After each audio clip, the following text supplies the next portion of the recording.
one more. Okay. Can you just take one? Pass it down. How are you guys doing today? Good.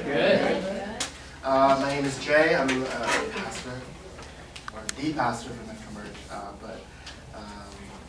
What we're going to be doing today is interpersonal responsibility and conflict management. Seeing that a lot of you, well, it's all of you, Metro kids, right? We're going to focus more on communication and resolving conflicts through communication. A lot of this is based on, it's more clinical than anything else. It's based on just things people learn in inpatient settings and such as that. So it's more clinically based. If you have any questions, feel free to ask. We'll leave it to you like. Whatever works for you. I'm a little tired. Okay, so let's get started. It's all Metro kids, right? Okay. So ministry volunteer responsibility. What is the most important thing that you need to do? Any guesses? Any thoughts? What is the most important thing as a ministry volunteer that you need to do? Spread Christ's love. Create a sacred space. Okay. Yes, that's very true. But I will go a little further and say you create a sacred space, but a sacred, safe space. Right? Because a space may be sacred, but if it's not safe, then it's a hard place to be. Right? So one of the most important things as a ministry volunteer is to provide a safe and orderly environment. One of the important things about creating a safe environment is not just create it in a way where you feel safe. That's important, but your definition of safety cannot be what you're doing. It has to be Metro's definition of safety. And that's based on what Shirley sets out in terms of the rules that she provides for Metro kids. Right? That has to be the thing that you have to follow. Why? Because when you put your green shirt on, when you're volunteering, you are not you. You're Metro. You're Metro kids. Right? When the kids have a relationship, they are having a relationship with you, but not just you. They're having a relationship with Metro kids. So it's very important that you recognize and you follow what safety looks like for Metro during this time. Outside of it, you're you. You gotta do what you gotta do. But while you're here, make sure that you are following along and that you are all acting as one. Kosher? Good? Yes. Okay. One of the best ways that we can create a safe environment, yes, being united, being together in one. But one of the best things we can do, especially as kids and with kids, is building and maintaining a healthy relationship. A consistent and healthy relationship. Right? One of the best ways to do that is to be consistent and build rapport. And again, they're not building rapport with you. They're building rapport with Metro kids. I know sometimes it's difficult because you guys are transitioning a lot and you guys substitute a lot. But when you have that shirt on, if you guys all act in a similar manner, then they'll feel consistent, they'll feel safe. When I was working at a residential treatment center, it's a place for kids who are like in gangs or in different trouble. Right before they go to jail, this is kind of like their last, the last licks. They're there for a year and a half, intensive therapy. But the place I worked at, they also had wilderness stuff, like ropes course, but then they also had horses, right? They also had horses where they take care of the horse, learn how to ride the horse, go on trails and such. You see like a big guy from Canada or Newark, and they see a horse, and it's a different world for them.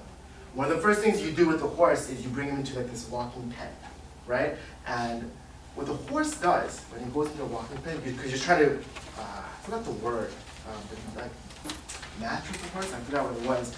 But what the horse does, he first kind of goes around the edges of the pen. He's testing the pen out to see if one part is loose, if he can kind of get out. He does that for a while. He circles, and eventually, do you know what he does? He comes to the middle and just settles.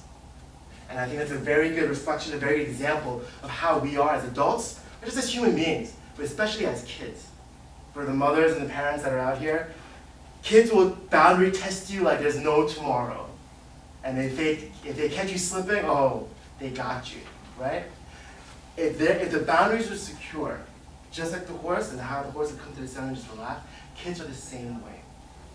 the best way that we build that fence, the best way that we build those boundaries is through consistency in our behavior with them. When they feel safe, they won't need to act out. They act out because they feel something going on, or they think they can go somewhere, right? So again, consistency is very, very important. Okay? Any questions? Okay. Especially with younger kids, as they're learning how to become more verbal, here's the thing. All behavior is communication. Just because they're not saying in a certain way or in a certain way that you recognize or is normal doesn't mean they're not communicating. Just because they're being quiet doesn't mean they're not saying anything. For the most part, they are. Right? A lot of times it's just the way that we understand. We kind of take in what they're saying and we're like, he must mean this, he must mean that. There's I think we all have this fear of silence, right? Whenever I'm in a group counseling session, whenever I ask a question I'm facilitating, I always just stay quiet. For one, because people are afraid of silence. I just count in my head 13 seconds. That's generally the average time it takes someone to respond, to break the silence. But why is that? Because when there's silence, people tend to put in their anxieties and their fears in. Whatever there's an empty space, people tend to fill it with their stuff, right? So even when a kid's being silent, you're like, oh, what's he thinking? What's he doing? What's he doing this? He's doing that. You have to be careful of that. It's not about what you think that they're doing. You have to see and try to understand the language that they speak. And when they're younger, it's a lot about their behaviors because they can't communicate. See, the difference with adults and with kids, we go through a lot of things and we've gone through a lot, right? But we've grown up to a certain point and we've experienced and processed things in a way where we can deal with it. We have defenses in ourselves. Kids, they go through things, they don't have those defenses. That's why a lot of the reaction that they do happens, okay? So, what do? We foster appropriate behavior. So for that, we want to get into communication, okay? So what is communication? When you hear the word communication, what do you think it is? I see you. I know you're in the room. What is communication? Conveying a message. Conveying a message. What else? Shui? Exchange. Exchange. What else? Anything else? Starts with a T, ends in talking. Talking. Right? Walking. That's a different lesson. See, a lot of people think it's just talking, it's just words. But actually, about 93% of the way people communicate is not through talking, not through words. It's through nonverbals. What is nonverbals? Tone of voice, body language, body space, right? 7% is really just the content, right? So nonverbals is very important. See, we think communication, we just think talking, listening, hearing. Hearing is the thing we do naturally. But when you listen to someone, it's more intentional, right? So just to kind of convey that point, I need 3 volunteers, please. Yes. 1, 2, 3. Okay, what's your name again? Charles. Charles. What's your name? Mike. Mike? Yep. And Mike. Okay. This is my. Yeah. Okay. So, Mike, what's your favorite next one? Me? Yeah. Chocolate? Chocolate. Ladies' man. Carl, what's your favorite food? That's not chocolate. What else? You took my answer. Chicken. Chicken. Okay. So what's gonna happen is I'm gonna count to. So think about some reasons why chicken is your favorite. Think about some reasons why chocolate is your favorite. Okay. And just let me know when you have some good reasons. Okay. So what's gonna happen? I'm gonna count to 3. On the count of 3, Mike and Charles is gonna tell Mike why chocolate is the best thing in the world and why chicken is the best thing in the world at the same time. Okay? And I do that for 30 seconds, and then Mike's gonna let us know what he said and what he said. So I'm not supposed to say anything, so I'm just like. There are no rules of engagement. You are trying to win. Okay? You are trying to win. Chicken is the best, chocolate is the best. Okay? Are you guys ready? Again, no rules of engagement. Do whatever you gotta do to win. Okay? Are you good? Yeah, I'm Are fine. you good? Yep. Good luck. Alright, on the count of 3. 1, 2, 3, go! Proximity, tone of voice, body language. At the same Mike, time. play that! We'll take turns. No, no, no! Project was spicy.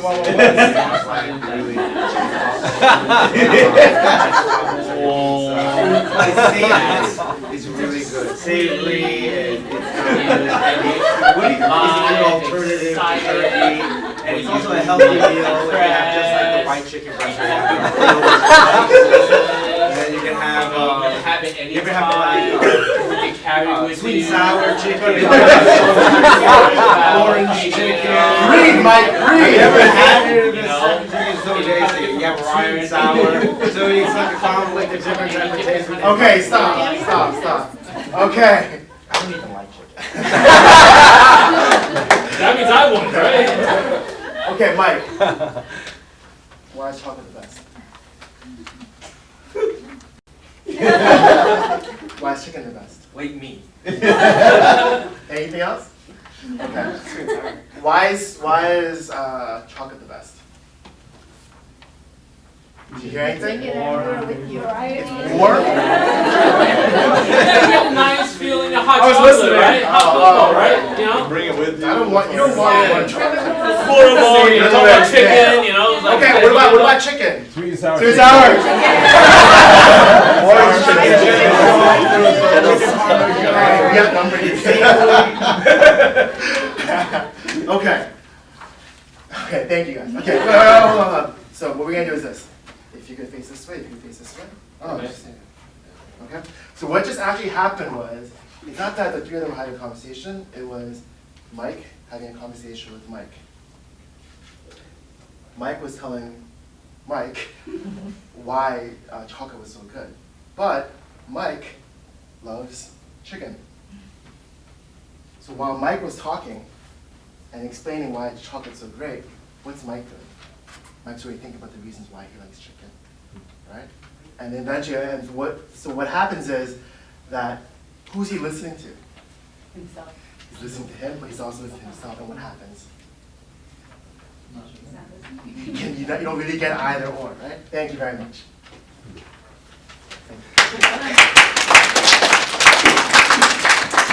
And that's the thing that happens with communication, right? We live in a law and order world, don't we? Where it's all about proving our point.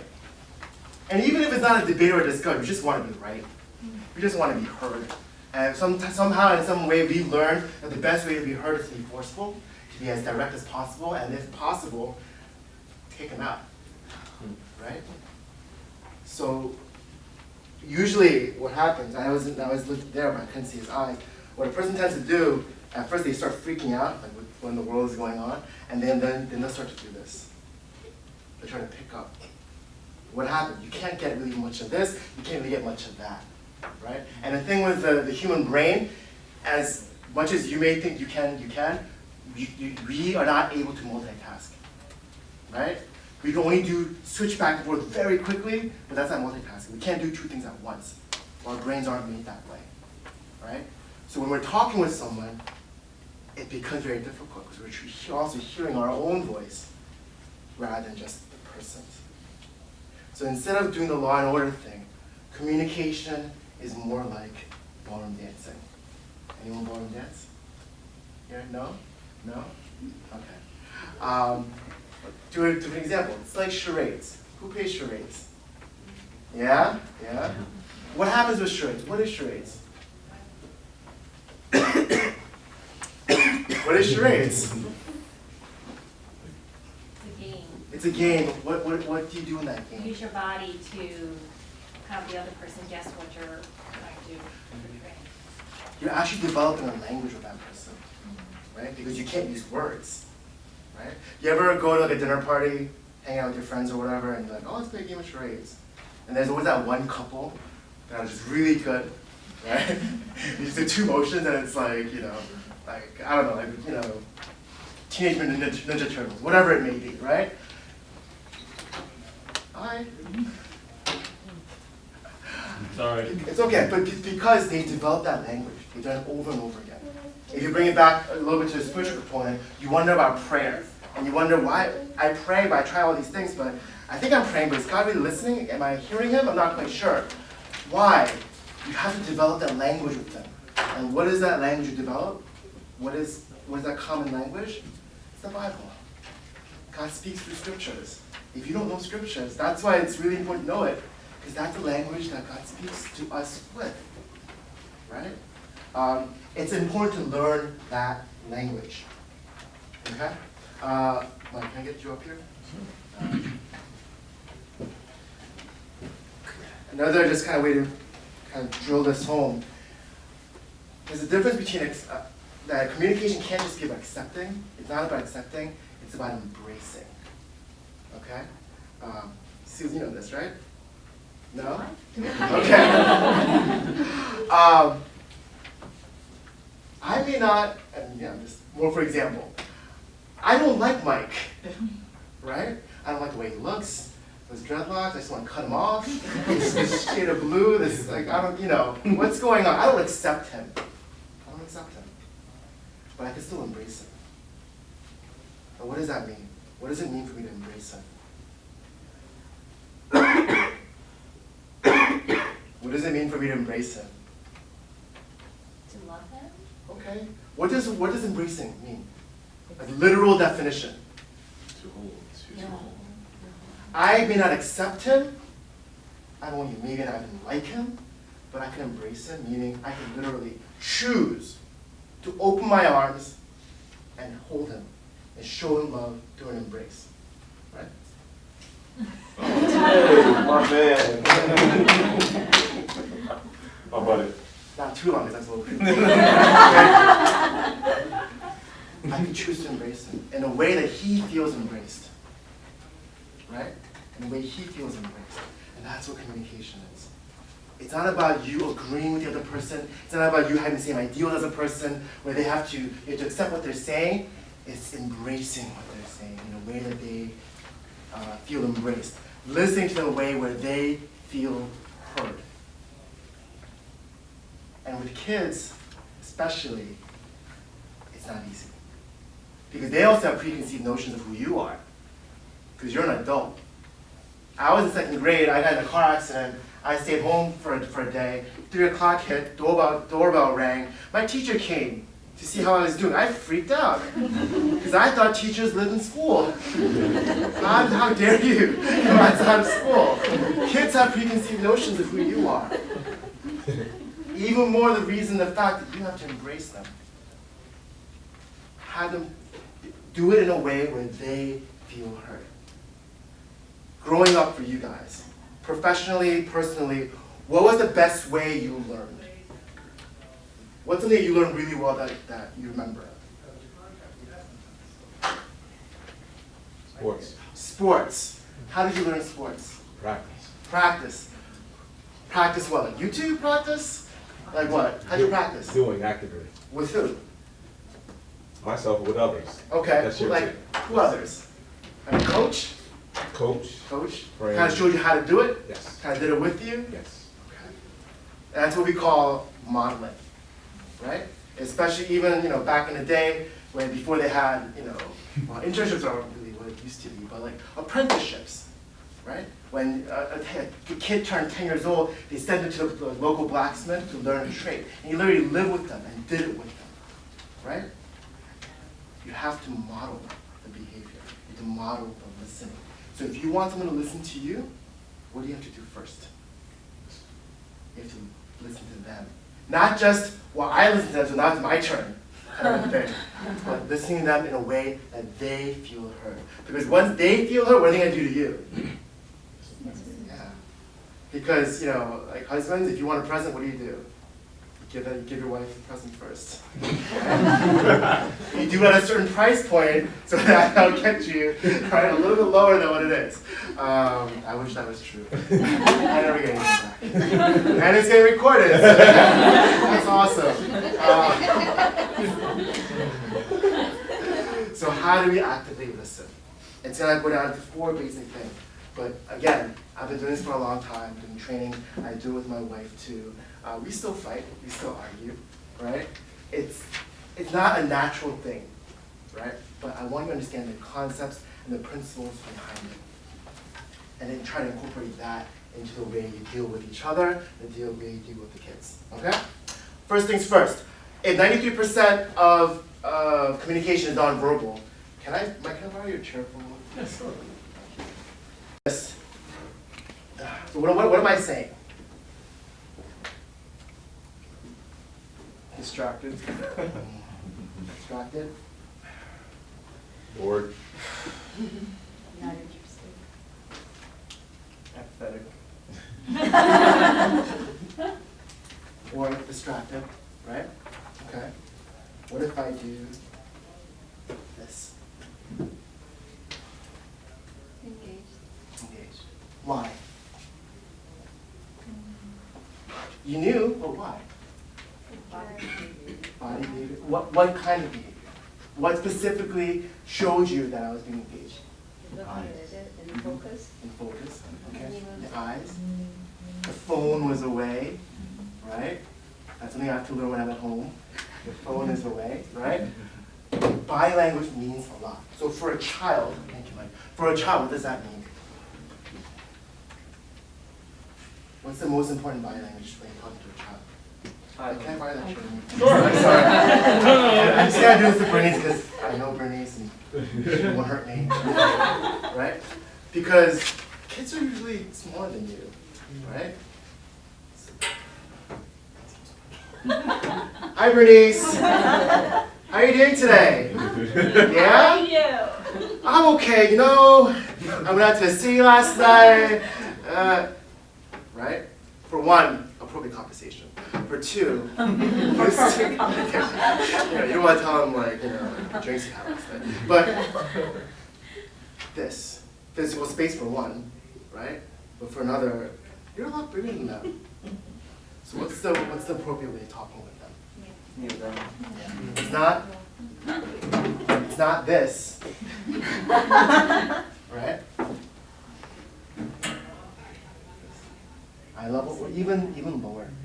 Especially when they feel more anxious, or when they're at a state where they're more emotionally fragile, just go low. Because it gives them more of a sense of control. With kids, because they don't understand emotions too well, that's where their behaviors come out. For us as adults, we understand behaviors and we're able to manage it, control it. With kids, they can't. So physical things matter. Physical displacement matters. Physical space matters. So the more they're affected, just go low. Stay low. Simple words, right? If you give them a clinical definition of disruptive behavior, they're not gonna get it, right? Let them talk. But yeah, physical space, very important. So first thing you do, body language. When you talk with someone, you encourage. Mm-hmm. Yeah. Oh, really? Verbal cues, right? Mm-hmm. I've trained my wife.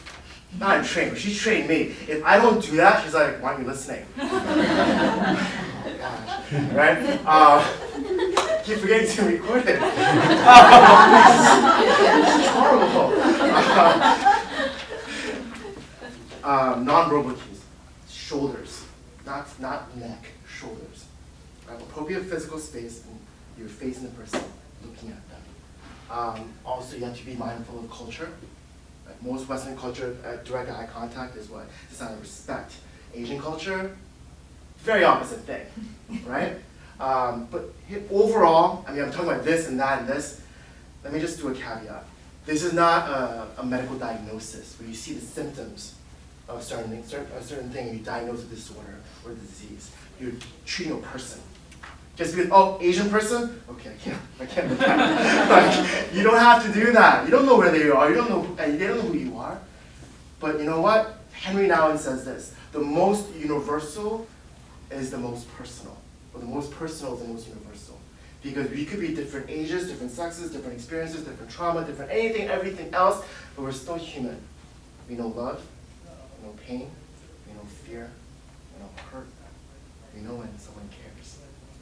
If you are caring for them, no matter what you may do, it's gonna come through. So make sure it's about the person rather than, oh, this person's like this, I gotta come out this way. You don't have to be so analytical about it. Care. Kids, extremely emotionally reflective. Adults, we kind of tend to, oh, this person, he didn't shake my hand with 2 hands. It means he doesn't respect me as much. Kids don't do that. They're emotionally reflective. They just feel it. They sense it. Okay? So, encourage first. Verbal cues. Non-verbals. The way you listen is actually by talking. You first listen to what they're saying, right? And you talk back 2 main things. The content of the message, and then the context. Content is restating the actual words of the message, what they're saying, right? Someone's talking about a happy childhood memory. Oh, so when you were 7 years old, wow, so you went to the park and it's the first time at the park. Wow, and you had your first hot dog. I'm just restating. That's restating, that's number 1. The second is, after that, reflecting. If restating is the content, reflecting is the context of the message. What is, it's empathizing with the person. What is empathy? What is empathy? Anyone? That you care. Show me that you care. Yeah. Right? A simple definition that's pretty effective is putting yourself in someone else's shoes. You don't necessarily have to relate with them. It's like, well, I didn't go through that experience. I can't empathize. No, again, humans are humans. You know the general emotions, right? So you restate, you reflect, and so you listen, right? You restate, reflect, and say, so this is what you said, this is how you felt, is this what you meant? And you give it to the other person, give it back to the person. And the person says yes. If the person says yes, great. Now they have felt, you heard them the way that they felt heard. If they say no, then what? Then you ask clarifying questions, and they'll clarify it for you. Right? And then you do it again. And once they feel heard, what are they going to do to you? They'll listen to you. They'll model back to you. So if you're quiet, and you're listening, and you're engaged, then once they start talking, once you start talking, they'll do the same thing. Right?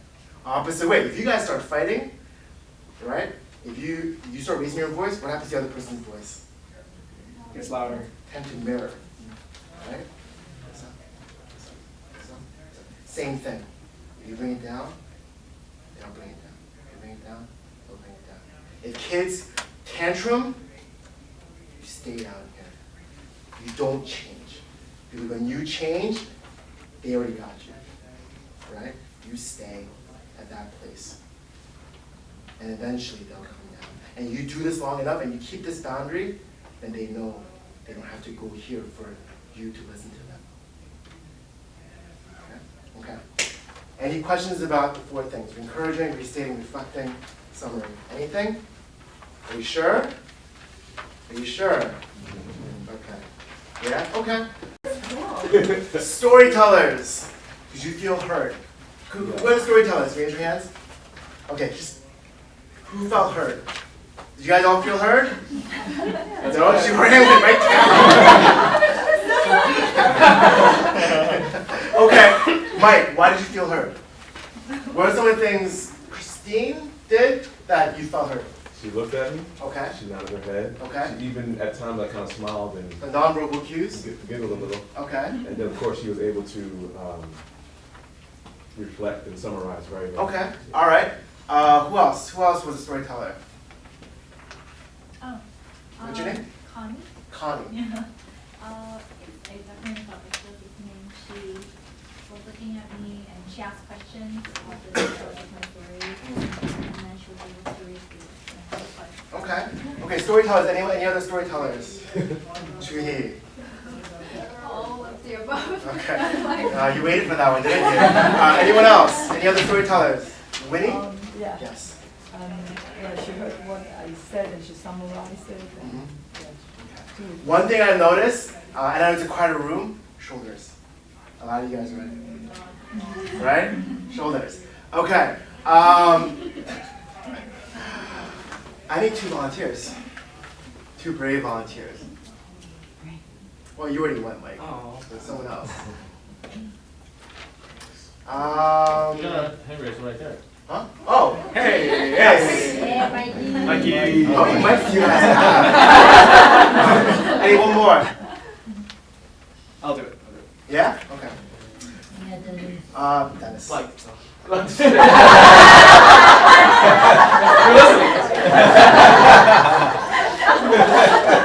oh man, give me tough. Alright. Were you guys paired up? Actually, we're both listeners. Who wants to talk? Sure. Okay. Favorite childhood memory? Oh, not to me. Oh, yeah. Think of one? Okay. Okay. So we're gonna listen to you and then judge you. And that's what you get. No, just kidding. Not really. Whenever you're ready. Go ahead. Sure. Just growing up, my dad would come home from work. I would just run down the hallway, and he's a tall guy. He's 6'5", and catch me doing it, and raise me up and see it, and Okay. laugh. That's awesome. Yeah. Thank you. Thank you, Dennis. All right, Dennis. Yeah. So when you were younger, your father came home and got really excited, and your father's a tall guy, you were smaller, so you run up to him and he lifted you up and you felt like a champion. Is that something? Is that what I heard? Is it accurate? The champion's my dad. You're a hero. Okay. All right. You don't mess with the presenter, Dennis. All right. They recorded you. Okay. Oh, yeah. Was that pretty good? Okay. Did you feel hurt? Yes, definitely. Why? He was nodding his head. He was looking at me, and he seemed like he was interested in what I was saying, and he was facing me. So. Okay. Yeah. Okay. What are some things that Dennis did well? Eye contact, I guess? Eye contact. Okay. Definitely. He didn't fold his arms. Which I know for some people, it's a thing of comfort because you're anxious of people. But what does it do? It creates a physical barrier. Especially with kids. Again, physical things are very important, right? I mean, and this is a little drill sergeant. You know what? A little formal. Yeah. But just like do the Pastor Peter. Don't forget you've been recorded. Right? But just kind of watch where your physicals are. Okay. What else did Dennis do really well? I think he nodded quite often, man. Yeah, the nonverbals are really good. What else? Smile. He smiled. Yes, nonverbal cues again. Yes. He pretty much conveyed what Teacher Mikey had said about being picked up. He kind of translated his emotion about feeling like a champion. Yeah. He restated, reflected very well. Right? That was really good. Right? Have you done this before? I also learned something really interesting too. I don't know if you want to add this up, but there's a difference in male and female too. Most men prefer talking kind of this way. I did kind of do the 45 because he might feel intimidated, but I was kind of like this. But it's also I heard that also, I don't know if this is true or not, but when I say yes, it means that I'm agreeing, kind of encouraging him, but it's different from male and female too, because if I say yes, it doesn't mean. Did you read through my training notes? No. If I say yes, it doesn't mean for guys. It doesn't mean that I'm necessarily agreeing with you. I'm just I'm hearing you, but sometimes it's cross-sex miscommunication because a guy said yes, and a woman automatically then the guy agrees, and so sometimes there's a conflict. So it's good to review what you said. What is what I'm hearing? I could be wrong. Revenge the Dennis. I'll add to that, and I disagree a little bit, Yeah. but there's a reason why. Generally speaking, not to be so stereotypical, generally speaking, women find their worth in being desired. Men find their worth in being functional. So there's a general tendency in these kind of communication. Men are usually better at restating women are usually better at reflecting, right? Good to know, but like the same thing with the Asian, like can you keep eye contact? You don't want to diagnose. Oh, it's a man. I keep 45 degrees, and I hear you. It may help, but you don't know what that person's like, right? So it's again, that's where the relationship, consistent relationship is so important. And especially with the kids, again, it goes back to the very beginning point. It's not just about you as a person, it's you as Metro kids, right? If you're treating them the same way everyone else treating them, that's how they're gonna feel safe. Okay? But good points. Okay? All right, thank you. Okay, hey, any questions? Okay, okay. There's one more thing. Which I guess the biggest thing,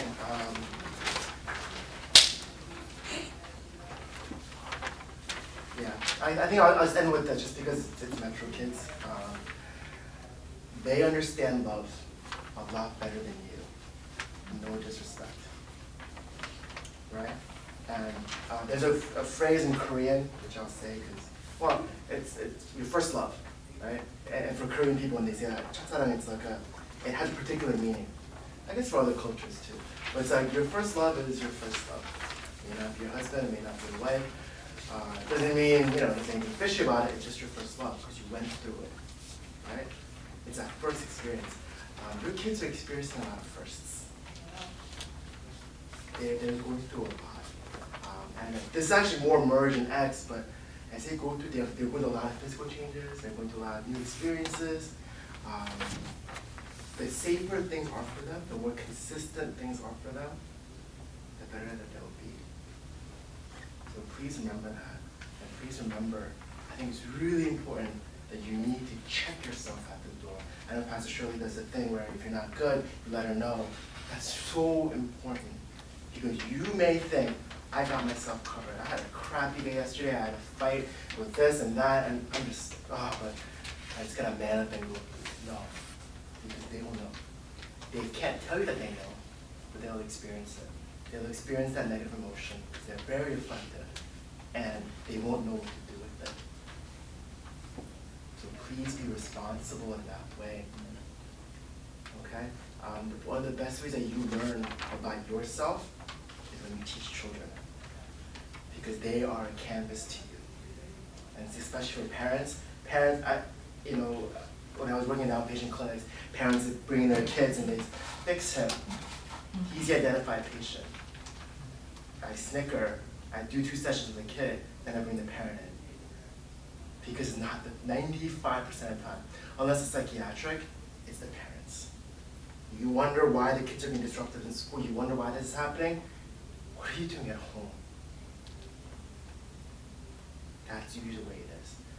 They're very reflective, so if you love them, right, be with them. And make sure that you're not letting out anything, then you'll be okay. Let me just add one more thing, just remember. There was a social work, there's a research done over a number of kids, and the kids who went through just severe trauma from divorce, rape, assault, whatever else, right? And throughout, and the research, they interviewed a bunch of these kids, and they found about 50% of them made it out, quote unquote, normative, made it out okay. And so the researchers wanted to figure out what were some of the things that they experienced or had that helped them to do pretty well. Because they were, that 50% is a very high number, right? Kids are extremely resilient. They interviewed a bunch of kids, and they came up with 3 things. If I can remember this correctly, the 3 things was someone believed in them, right? They had a parent figure, mentor, pastor, teacher who believed in them. Second thing, someone set limits for them, set boundaries for them, where they couldn't go too far or couldn't even stay too close. And then 3, someone did it with them. And even if, because sometimes it's afraid to do, it's scary to do things alone, but someone did it with them, stayed with them, encouraged them, told them how good they were doing, and they felt it picked them up. and when they did well, they celebrated with them. With those three things, anything is possible. And add a little God in the mix. Kids are, they are the kingdom. And you'd be amazed to see what kids can do and the authority and the kingdom that they have because of their faith. And you can give that to them. So please believe in yourself and believe in them. All right. Anything else? Okay. All right. Thank you very much. Thank you.